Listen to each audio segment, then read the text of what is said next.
Hey everyone, thanks for joining us. Whether you're watching this or listening to this, thank you for joining us and joining me in our journey through the book of Genesis and through all of God's Word, this Through the Bible study. And if you take your Bible now and turn to Genesis chapter 38, we're going to continue on in this incredible book of God's Word. And as you're turning there or turning on your screen and getting prepared to go through Genesis, I would encourage you to share these teachings if they're a blessing to you in some way, shape, or form. Tell a friend, tell your social media network, and that's a great way for us at least to say thank you. If this is something that is touching your life and that God is using for you, it might mean that He might use it for someone else as well. But as we turn to Genesis chapter 38, we're looking now at the life of Joseph. We followed Abraham, Isaac, and Jacob, and now we've come to the story of the life of Joseph, which is a major story at the back half of the book of Genesis. And what we saw in chapter 37 in our last study together is that it was Judah's idea to sell Joseph into slavery. They found some Ishmaelite traders, sold them to the Ishmaelite traders, and then Joseph was brought to Egypt, as we'll see in chapter 39. Judah, though, for his part, he needs to grow. There's a process that this man must go through because he is going to be the man years later, after Joseph is in Egyptian captivity for many years, after he ascends to the right hand of Pharaoh and becomes the second most powerful man in Egypt, Judah is going to be the one who volunteers himself into imprisonment on behalf of Joseph's younger brother, Benjamin. And God has to prepare Judah's heart so that that great act of sacrifice, which would ultimately lead to the reconciliation of Joseph to his brothers and to his family, Judah has to be prepared for that moment to come. And at this point in the book of Genesis, Judah, who just sold Joseph into slavery, is not that kind of man. God had to work on Judah to get him to that point. And in part, at least, Genesis chapter 38 is about that work of God in Judah's life. So let's start reading in verse 1. It says, "It happened at that time that Judah went down from his brothers and turned aside to a certain Adullamite whose name was Hira. There Judah saw the daughter of a certain Canaanite whose name was Shua. He took her and went into her, and she conceived and bore a son, and he called his name She conceived again and bore a son, and she called his name Onan. She again bore a son, and she called his name Shelah. Judah was in Kezib when she bore him." Now, the chapter that we're about to enter into is one of the most explicit and frankly grotesque chapters in the story that we find here in the book of Genesis. There's just a lot of sin in this particular chapter. Judah is going to marry, as we saw here. He has 3 sons. 2 of the sons are going to die. The one son that is left will be alive, but Judah will keep back the daughter-in-law from him. And as the story unfolds, we're going to see the immorality of Judah, the deception of Judah, and even of Tamar just to defend herself. It's a wild passage that we're about to get into. And at first glance, it doesn't seem to fit with where we're at in the book of Genesis. Like I said last week, we've translated or graduated into the story of Joseph. And now here we have this catastrophic story from the family of Judah. But this story served significant purposes. First, it served as confirmation of God's plan to select the younger over the older. This is what God has been doing all throughout the book of Genesis. He chose Isaac, he chose Jacob, he chose Joseph, and Judah resisted that selection from God in choosing Joseph. But even in Judah's own family, he's going to discover at the very end of this story, his daughter-in-law will have 2 children, twins will be born, and the younger will be the chosen child. Number 2, this story connects to the lineage of Jesus. At the end of this story, the babies that are born, one of them will be named Perez, and he's actually in the line of the Messiah, in the line of Christ.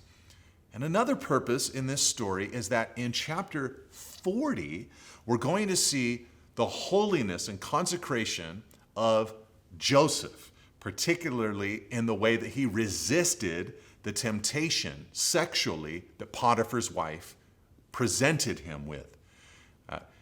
Judah is shown in contrast in this chapter to Joseph's holiness. Judah will give in to sexual temptation, while Joseph will not. Therefore, verifying that God made a good decision in blessing the younger when he blessed Joseph. So this chapter helps us see those elements. Now, in this first little paragraph that we read in verse 1 through 5, we first of all notice that Judah is quick to connect himself to the Canaanite culture. This would be a shocking thing that the ancient Israelite readers would feel uneasy about. He goes and finds an Adullamite named Hira. They become good friends. Later on in the story, we'll see them traveling together.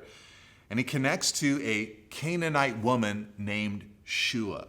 This is assimilation on Judah's part. He is, in a sense, endangering everything because of his desire to assimilate into the culture and the world around him. You know, later on, at the end of the book of Genesis, near the end of their lives, after God has blessed Joseph to the nth degree, Jacob is going to pronounce statements of fact on each of his sons. And it's going to become clear through that and then through the subsequent revelation, especially once you get to the life of David, that it will be the line of Judah that God is going to bring forth the Messiah from. But here's the deal. When Judah connects to this Canaanite culture, he is risking all of that. He is potentially sacrificing a great everlasting heritage for a moment of pleasure. So he should not be connecting to this culture in this way, but God is still going to produce his work. So we're going to see that as we move through this passage. He had 3 sons, it tells us in the first paragraph that we read there. The first named the second named Onan, and the last named Shelah. And these are the 3 sons of Judah. Now it says in verse 6 of these 3 sons that Judah took a wife for his firstborn, and her name was Tamar. But Judah's firstborn, was wicked in the sight of the Lord, and the Lord put him to death. Now it's important to note here that it doesn't tell us how was wicked. It just tells us that God saw the wickedness of this man. We don't know what it was. We can only guess. It was not something that was visible to at least us as the readers, and might not have been visible to the people that were around at the time. But God knew what it was. It was visible to the Lord. And so God judged this man actually by taking his life. Now, we have to recognize this as an act of mercy, that God was removing this man from the messianic line lest he endanger God's program here on earth. You know, but of course, from our vantage point, it's hard to understand this kind of judgment from God, but we have to trust, because we look to the cross of Christ, that God's decisions are wise and gracious and good, and that he is doing the right thing in this moment. You know, if you were to take a rabid dog or animal and put it down, a little child would not understand what is being done. They would think of it as something that is cruel. But in actuality, it's a loving act because that animal is endangering everyone around it. Here, God is doing a merciful thing in removing this man, At least we must trust that that's what's taking place. So he dies. Then in verse 8, Judah said to Onan, "Go into your brother's wife and perform the duty of a brother-in-law to her, and raise up offspring to or for your brother." But Onan knew that the offspring would not be his, so whenever he went into his brother's wife, he would waste the semen on the ground, so as not to give offspring to his brother. And what he did was wicked in the sight of the Lord, and he put him to death also. Now, this entire paragraph that we just read, it's foreign to us. There's a lot here that is odd to us. And all of it really centers, the oddity begins with Judah's command to Onan. You know, was married to this woman named Tamar. Dies. Judah then goes to the next son, Onan, Er's younger brother, and says, "Go into Tamar and have a child with her on behalf of your deceased brother." This is odd to us because it's not our custom, practice, law, or New Testament command. But what this is called is Levirate marriage. Not Levirate from the Levites, but Levirate meaning from your brother's family or your husband's brother. And what this practice was that the surviving brother would try to impregnate the childless widow of his older brother so that that child could receive the inheritance of the deceased brother. Later on, this became actually part of the Old Testament law in Deuteronomy chapter 25. And you might recall it from your familiarity with the life of Christ.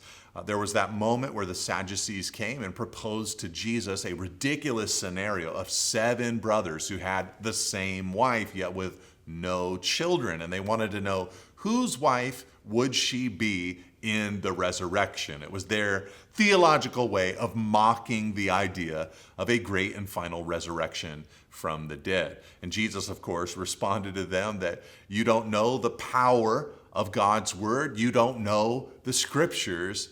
And in the last day, in the resurrection, they will not be married, but will be like the angels that are neither given or receive marriage.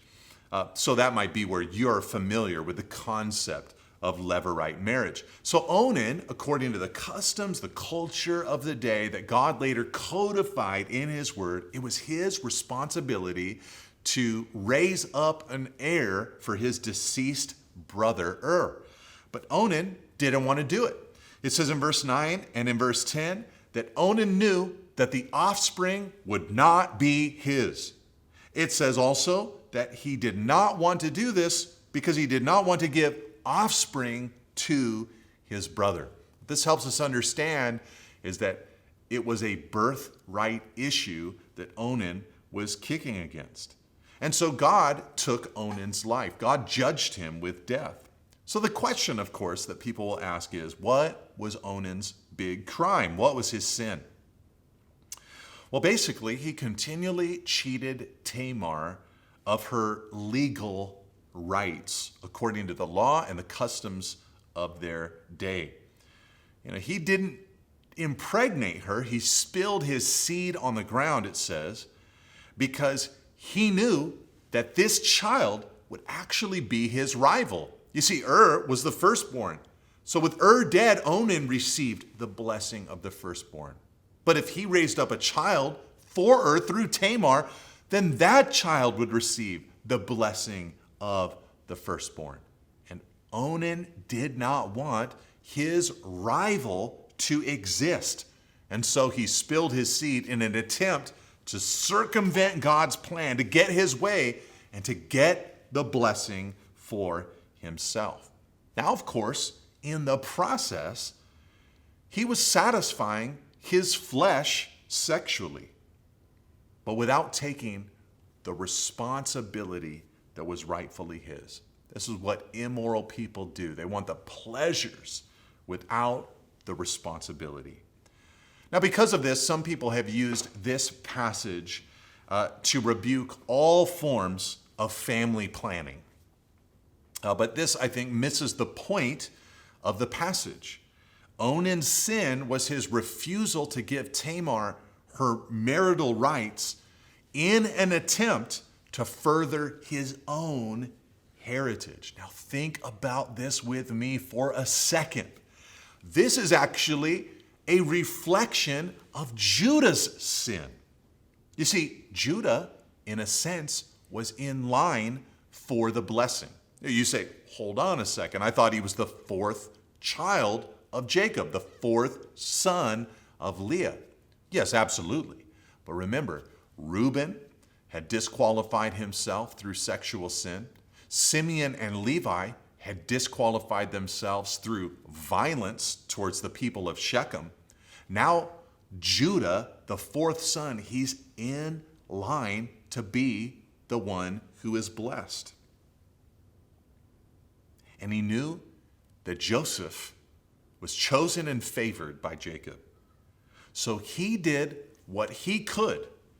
Throwing Joseph into the pit, selling him into slavery, he did what he could to eliminate his rival, to eliminate the one who might receive the blessing. Just like Onan was trying to eliminate the one who might receive the blessing instead of him. And so God judged Onan. It should have been a lesson for Judah to understand, I should not stand in God's way. I should not stand in the way of God's program. And so God judged this man, Onan. Then Judah, verse 11, said to Tamar, his daughter-in-law, "Remain a widow in your father's house till Shelah, my son, grows up, for he feared that he would die like his brothers." So Tamar went and remained in her father's house. After the first two boys died, Judah says, well, I have one more son, Shelah. I don't really want to give him to Tamar, lest Shelah die also. And so he really kind of deceives Tamar, delays everything by giving an excuse. I've got to wait for my son, my third son, to actually grow up.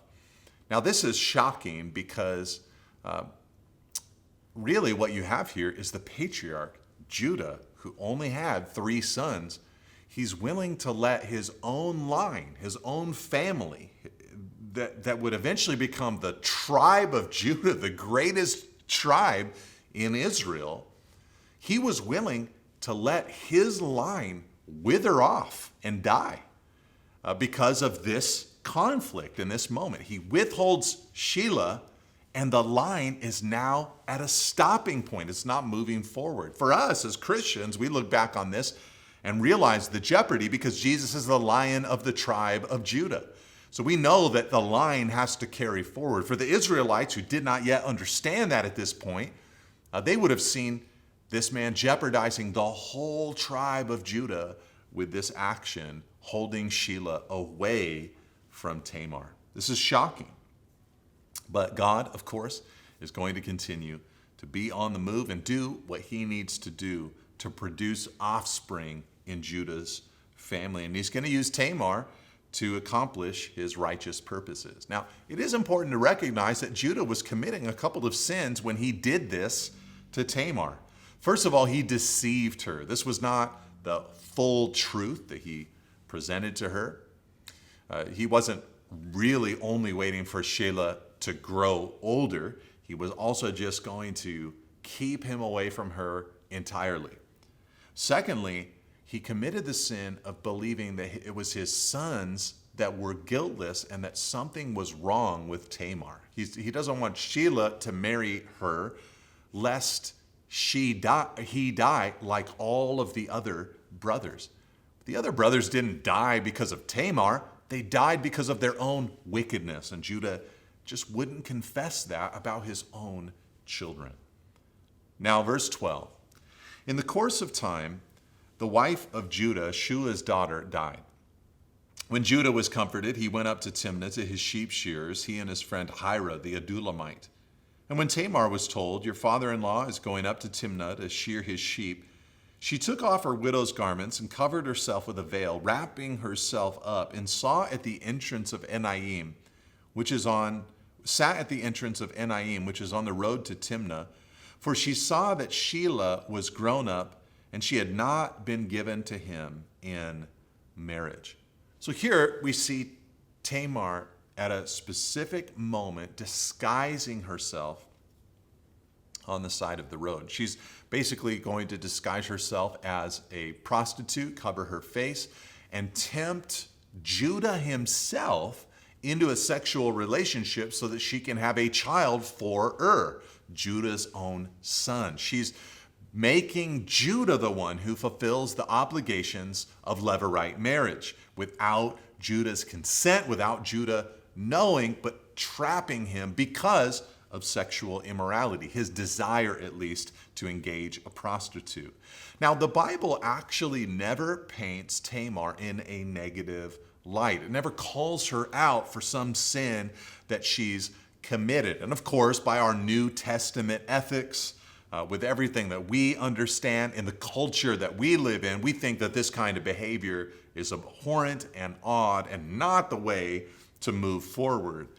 But you have to remember, the customs of her day, the law that they were under, it was just a different time. And with the revelation that she had, she felt that this was her way of fighting for what was rightfully hers that God had bestowed upon her. Now, of course, she's not the first person in Genesis to disguise themselves to get the blessing of God. I mean, first of all, Jacob and his mother Rebekah concocted a plan to disguise Jacob to look like and feel like, smell like Esau in order to get the blessing. And then Leah herself, the first wife of Jacob, there was a semblance of a disguise on the wedding night because Jacob thought that he was marrying her younger sister, Rachel. So this is not the first time that a person has disguised themselves in Genesis to get the blessings. But through a disguise, Tamar received the blessing that was rightfully hers. Verse 15, when Judah saw her, he thought she was a prostitute, for she had covered her face. He turned to her at the roadside and said, "Come, let me come in to you," for he did not know that she was his daughter-in-law. She said, "What will you give me that you may come in to me?" He answered, "I will send you a young goat from the flock." And she said, "If you give me a pledge until you send it." He said, "What pledge shall I give you?" She replied, "Your signet and your cord and your staff that is in your hand." So he gave them to her and went in to her, and she conceived by him. Then she arose and went away, and taking off her veil, she put on the garments of her widowhood. Now, again, as I mentioned to you already, this whole chapter stands out to us as a contrast between righteous Joseph, who we'll see in chapter 40. He stood in the face of daily, constant offers of sexual temptation. Judah, on the other hand, he's just on the way to shear his sheep. He sees this woman, feels that she's a prostitute, and proposes himself to her, propositions her. So he's a man who is giving in to sexual temptation. But in order to make the deal, Tamar knows what she's doing. She asks for down payment, so to speak, or a guarantee that he will send payment later on. And so she says, "Give me your signet, your cord, and your staff." The signet was the way that Judah would write his signature in that way, kind of the pressing of like a wax ring, something like that. The cord was likely where he wore that signet around his neck. And the staff was his walking stick, but also probably represented the authority or the power that he had amongst his people or in his clan. In a sense, what these items are, they serve as his form of identification. These belong to Judah. This was Judah. Judah was here. After all this was over, verse 20.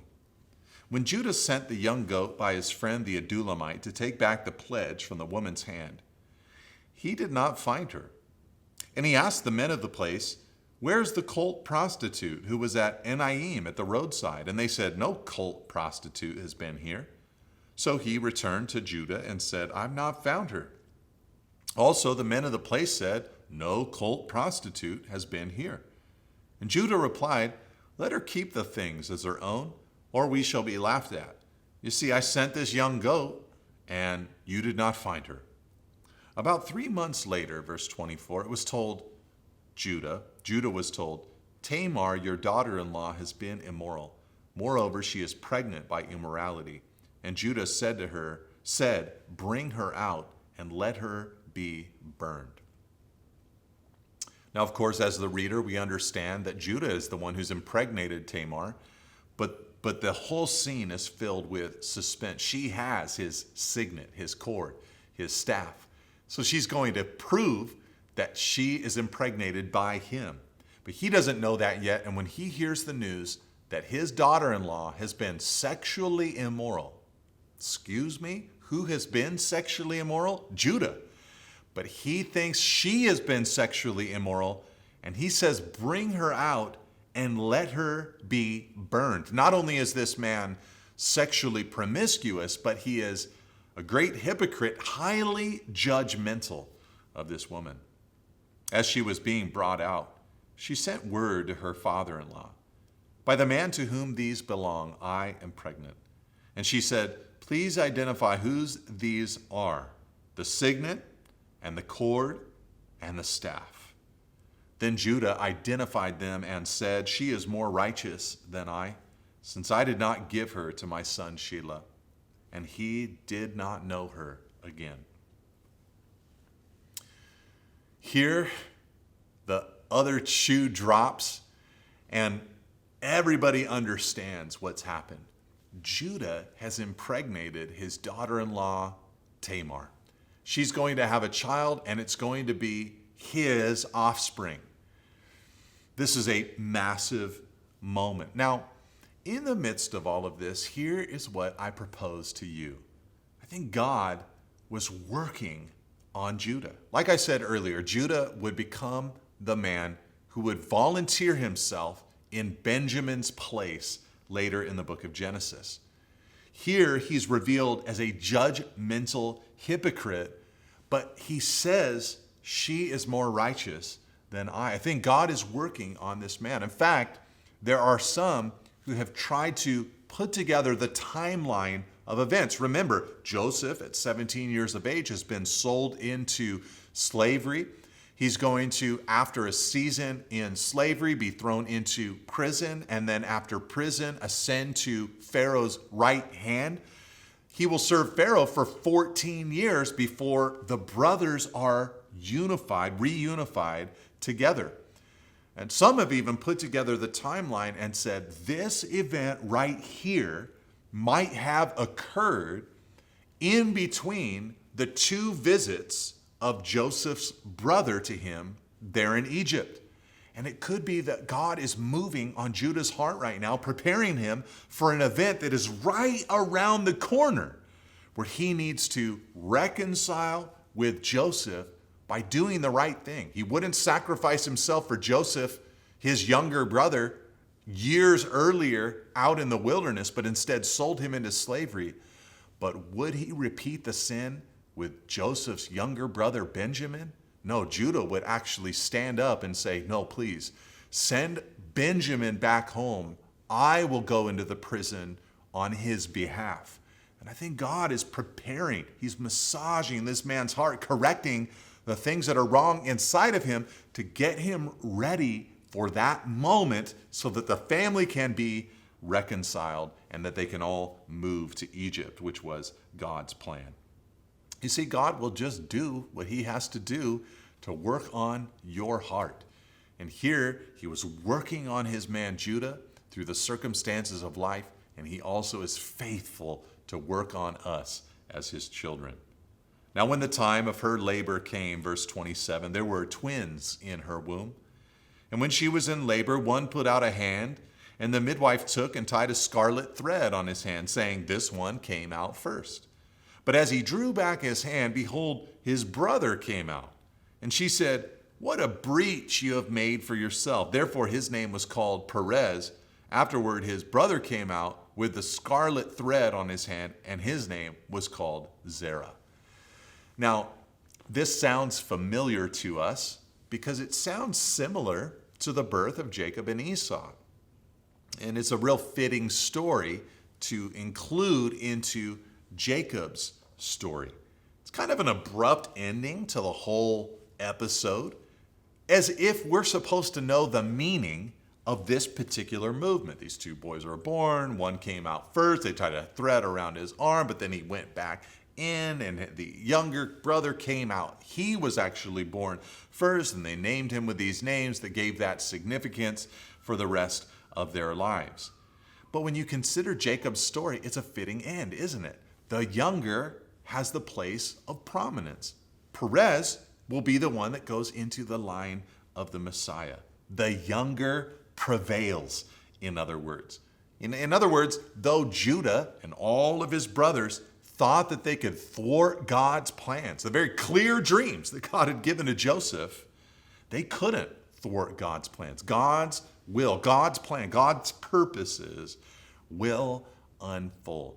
Such a blessing to know that God is unstoppable. Sometimes we think that the church will be stopped, that the gospel will be stopped, and there are various reasons that would cause us to think this might occur. But the reality is that God's kingdom will move forward. So even though Judah had tried to reject God's plan for his younger brother Joseph, God had his way of giving Joseph good success. Now let's move on to chapter 39. It says in verse 1, "Now Joseph," back to his story, "had been brought down to Egypt. And Potiphar, an officer of Pharaoh, the captain of the guard, an Egyptian, had brought him from the Ishmaelites who had brought him down there. The Lord was with Joseph, and he became a successful man, and he was in the house of his Egyptian master." So here we have Joseph there in Egypt. He'd gone down to Egypt after being sold into slavery, and this man Potiphar, an officer of Pharaoh, had actually bought him from the Ishmaelites who had brought him into Egypt. Now, all of this is a clever design by God. You see, the people of Israel were very prone to assimilation with the people around them. As we saw in the story of Judah, he wanted to assimilate to the Canaanites that were around them. And of course, if Abraham's offspring assimilated, then the plan would be thwarted.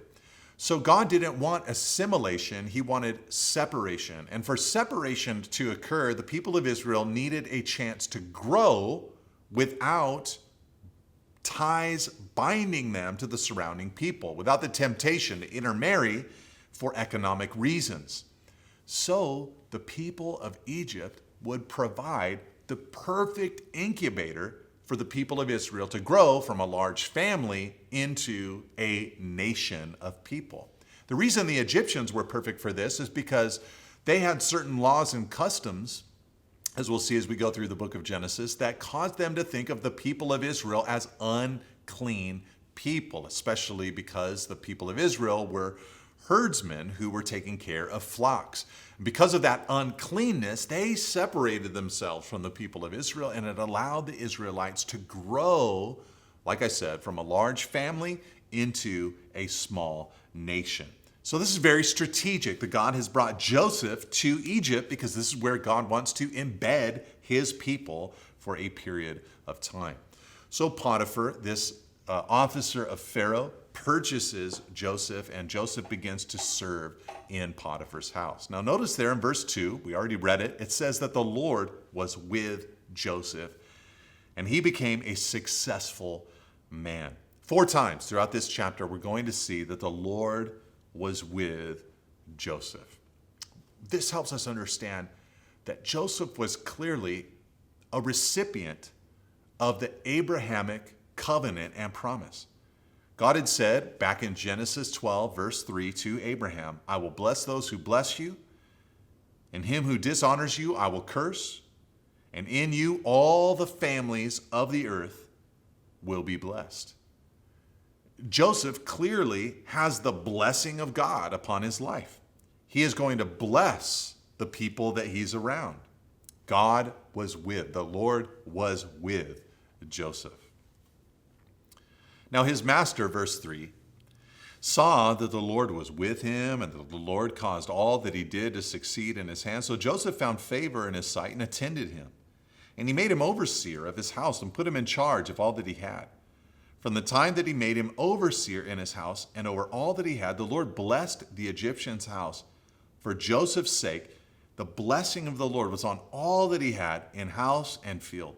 So he left all that he had in Joseph's charge, and because of him, he had no concern about anything but the food that he ate. So Joseph, he's running Potiphar's house. Potiphar, he just delegates everything to Joseph because everything Joseph does is prosperous because of God's blessing upon his life. So Joseph is in charge of Potiphar's entire household. Now, this is beautiful from Joseph because it shows us a believer, a man who excelled in his workplace. And I think he excelled for a few reasons there in the household of Potiphar. First of all, he embraced the work. He embraced the work. He saw this as part of God's plan for his life. He could have sat and complained and said to himself, woe is me, how has this happened in my life? But instead of complaining, he embraced the situation that he found himself in. And believers should embrace their workplace. Also, Joseph sought the strength of God for his work. He sought the strength of God for his work. It was the Lord strengthening him, the Lord filling him up. And we know, of course, that as we pray, as we seek the Lord, as we're in his word, that those are ways that he strengthens us for life. So he must have been seeking God for strength. Also, Joseph was faithful in his work. You know, he was just constant and trustworthy over time. And because of that, he excelled. He was exalted. Also, Joseph blessed his work. I think that he brought the blessing of God into unbelieving Potiphar's life. I believe that he prayed for his boss, that he prayed for his workplace before his work day. And finally, Joseph was trustworthy as well. You know, Potiphar just had no idea what he even had because Joseph was so trustworthy. Too often, believers in their workplaces sink to the lowest common denominator. If the culture in their workplace is ungodly, unwholesome, cutting corners, doing unethical things, too often a believer will sink to that level. But instead, we should prayerfully, by the Spirit's help and power, seek ways to hold fast to our convictions and a New Testament ethic, all while bringing a blessing to our workplace. You see, I believe that Christians ought to excel in the workplace. And I think we should excel in the workplace for a few reasons. First of all, we should excel in the workplace because of our theology about what work is. So many people think of work as a necessary evil. But our theology of work teaches us that before sin entered into the world, Adam was given a job by God. And our theology tells us that after Jesus returns and establishes his rule and reign forever, we will be ruling and reigning with him. There will be work for us to do. And so we understand that work is something that God has called us to as people. We were meant to fill the earth and subdue it. This signifies work. And so our theology should make us into great workers in our workplaces.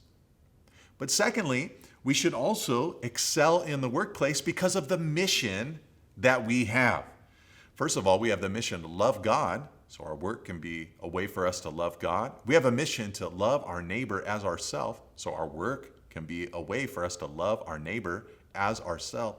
And we have a mission to go into all the world and make disciples. So we're looking for opportunities to be salt and light in our workplaces.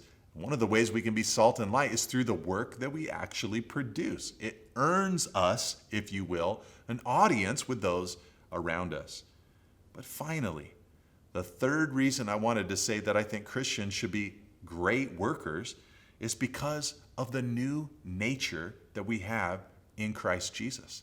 We're changed. We're different. We've been transformed. Sure, we still have the flesh that we deal with, but we are new in Christ Jesus. And with this new nature, by the help of the Holy Spirit, we can exhibit the fruit of the Spirit.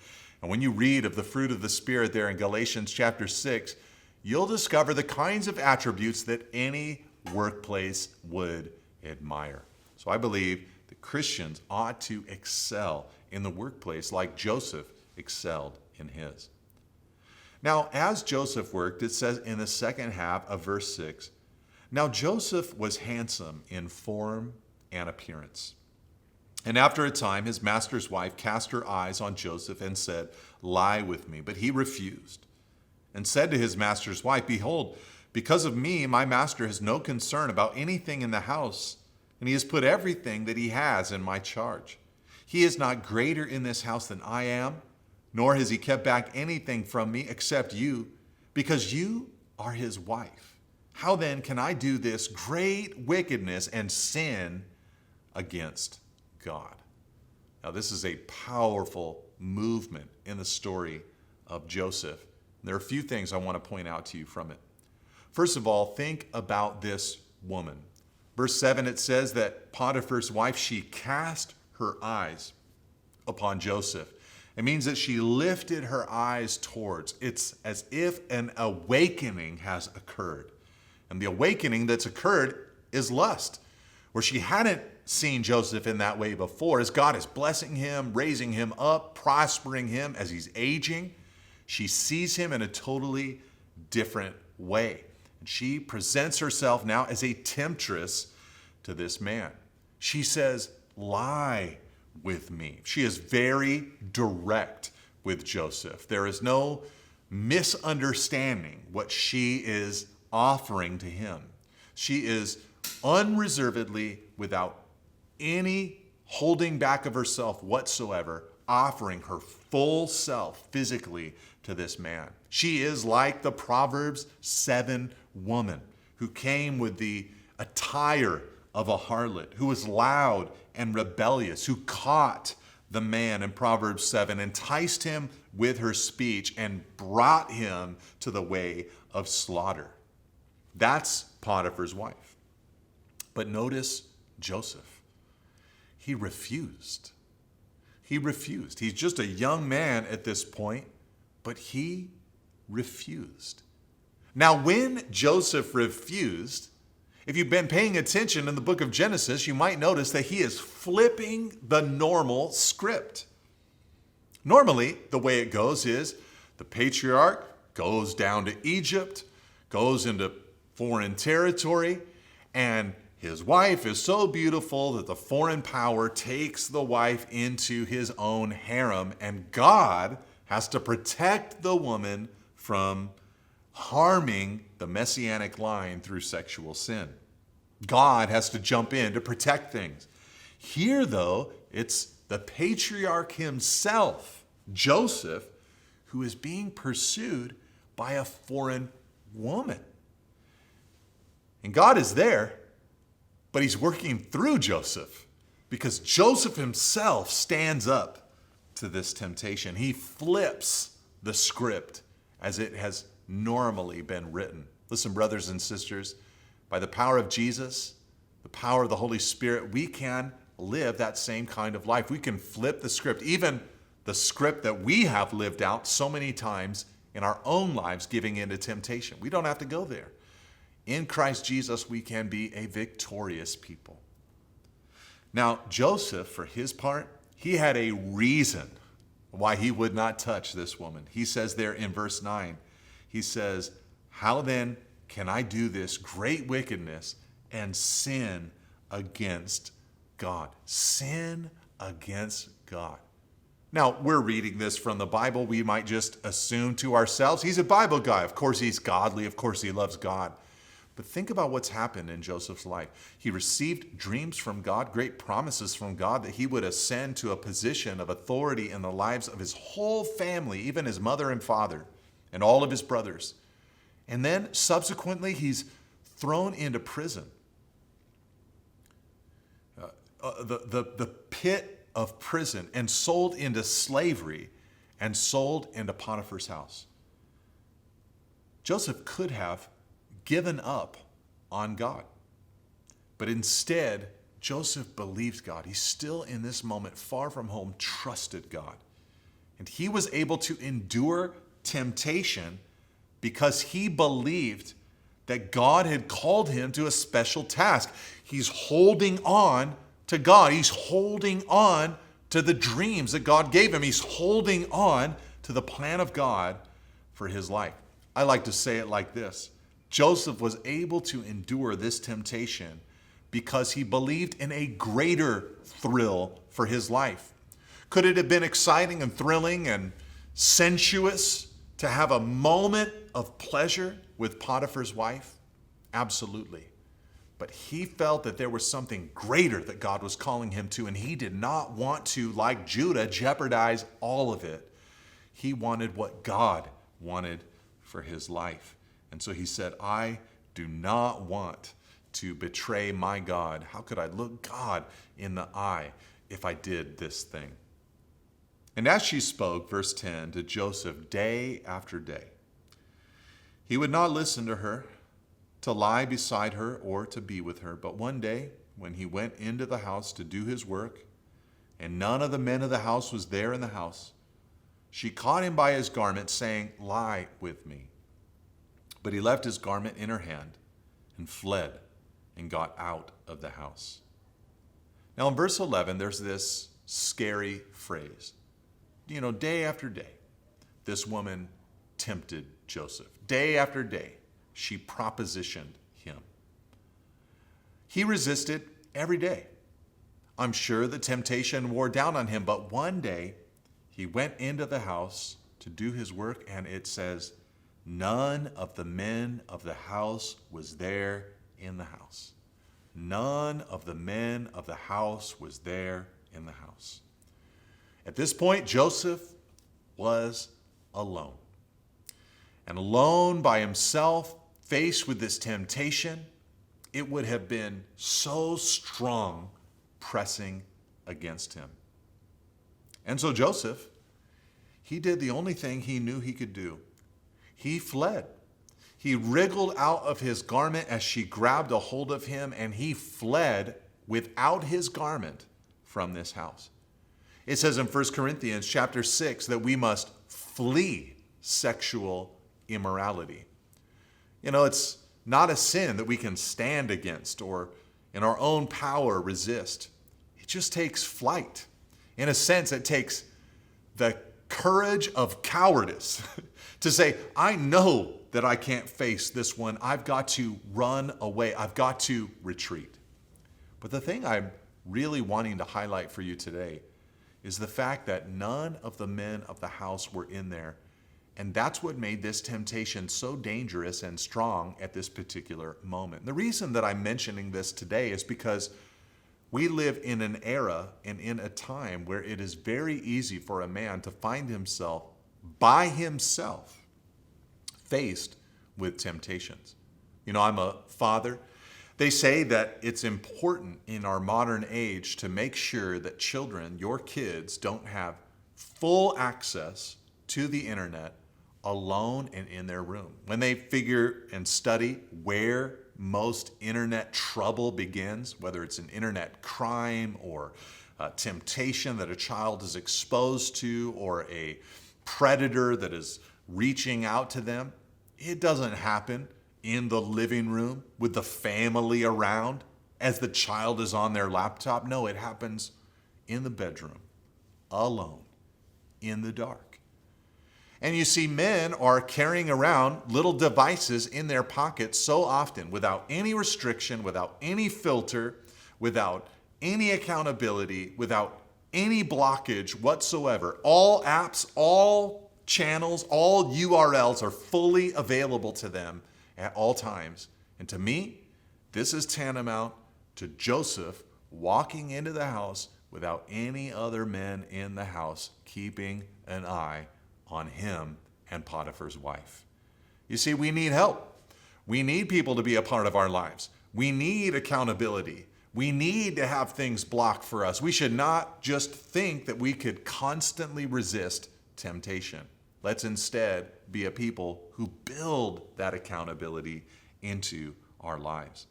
Now, as soon as Potiphar's wife saw, as soon as she saw in verse 13, that he had left his garment in her hand and had fled out of the house, she called to the men of her household and said to them, "See, he has brought among us a Hebrew to laugh at us. He came into me to lie with me, and I cried out with a loud voice. And as soon as he heard that I lifted up my voice and cried out, he left his garment beside me and fled and got out of the house." This is her way of accusing Joseph of attempted rape. Then she laid up his garment by her until his master came home, and she told him the same story, saying, "The Hebrew servant whom you have brought among us came in to me to laugh at me. But as soon as I lifted up my voice and cried, he left his garment beside me and fled out of the house. As soon as his master heard the words that his wife spoke to him, 'This is the way your servant treated me,' his anger was kindled. And Joseph's master took him and put him into the prison, the place where the king's prisoners were confined, and he was there in the prison." Now picture it. Potiphar comes home, and his wife, who has been telling all the servants of the house of this attempted rape that she has fabricated, is there holding Joseph's garment in her hand and presents the same story to Potiphar himself.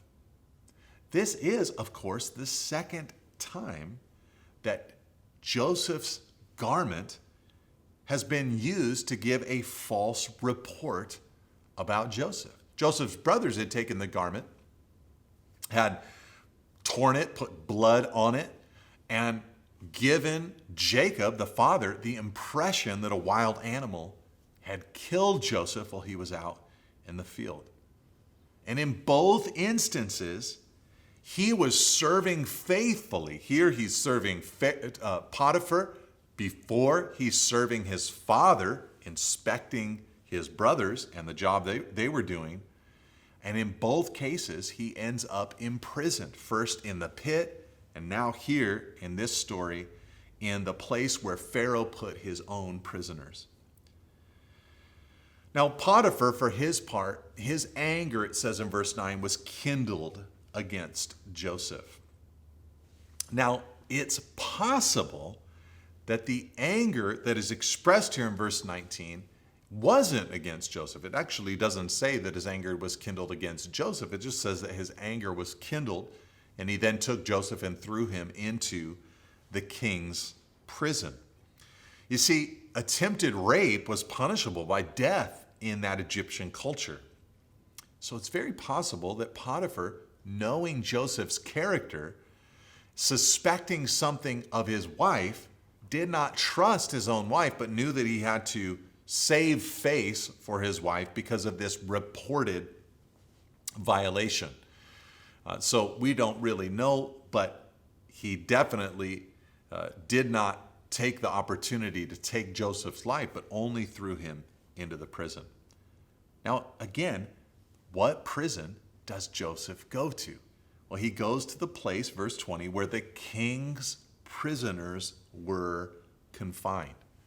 Now, if you were to tell Joseph the story of his life and say, Joseph, there's going to come a point where you are going to become the second most powerful man in all of Egypt, and I'm not going to tell you the details of how you're going to get there, but that's what's going to happen. After he was sold into slavery and then sold into Egypt, bought by Potiphar, who was an officer of Pharaoh, I'm sure that Joseph over the years was thinking to himself, I will do such a good job here. I wonder if this is the connection that I'm going to have that will bring me into Pharaoh's presence. I'm going to have to know Pharaoh at some point.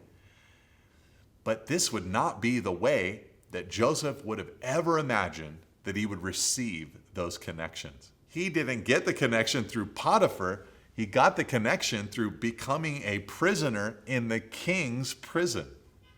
But this is the sovereign hand of God. This is God working and God moving in Joseph's life. But the Lord, verse 21, was with Joseph and showed him steadfast love and gave him favor in the sight of the keeper of the prison. And the keeper of the prison put Joseph in charge of all the prisoners who were in the prison. Whatever was done there, he was the one who did it. The keeper of the prison paid no attention to anything that was in Joseph's charge, because the Lord was with him. And whatever he did, the Lord made it succeed. Even there in prison, the Lord was with Joseph. Listen, he did not deserve to go there. It was not something that should have been. This was unjust. But the Lord was with him in that unjust place. This was not the plight he deserved, but God was with him. Just as Jesus, who did not deserve to die on the cross, God was with him. The Father was with him as he went to that place that he did not deserve. My prayer is that we would be able to, as believers, receive injustice in our own lives like Christ did. Now, Joseph here was a faithful servant of God. He was loyal to God no matter what, even right there in the prison, to the point that he became the man in charge. The prisoner is in charge of the entire prison because God favored his life. Church, thank you, and God bless you. Have a wonderful week.